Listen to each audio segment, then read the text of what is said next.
तर निवडणूक आयोगाच्या निर्णयानंतर शरद पवारांच्या समर्थनात दिल्लीमध्ये त्यांच्या निवासस्थानाबाहेर पोस्टर्स लागलीत।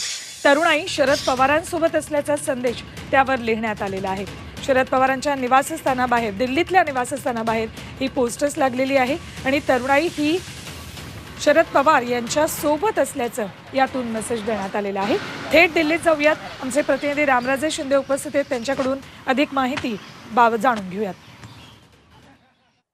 केंद्रीय निवडणूक आयोगानं मोठा निर्णय दिला आहे आणि राष्ट्रवादी काँग्रेस पार्टी आता अजित पवार यांच्याकडे असणार आहे। शरद पवार गटाला मोठा धक्का बसलेला आहे आणि त्यानंतरची ही पहाट आहे आणि आपण इथं पाहतोय की कशा पद्धतीने शरद पवार यांच्या समर्थनार्थ हे बॅनर लावण्यात आलेले आहेत।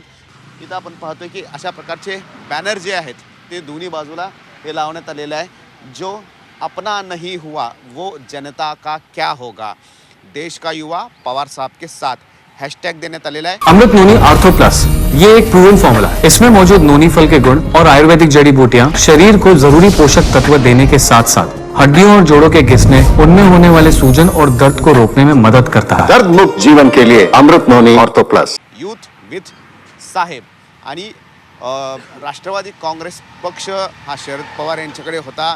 आता संख्याबळ जे आहे आमदारांचं, त्या आधारावर केंद्रीय निवडणूक आयोगानं हा निर्णय दिलेला आहे की आमदारांची संख्या, विधिमंडळातील सदस्याची संख्या ही अजित पवार यांच्या बाजूने आहे आणि त्यामुळे हा निर्णय घेण्यात आलेला आहे।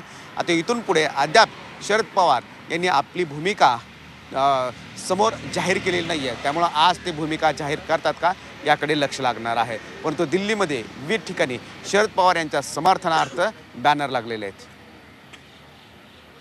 Ramraj Shinde, Zee Media, Delhi.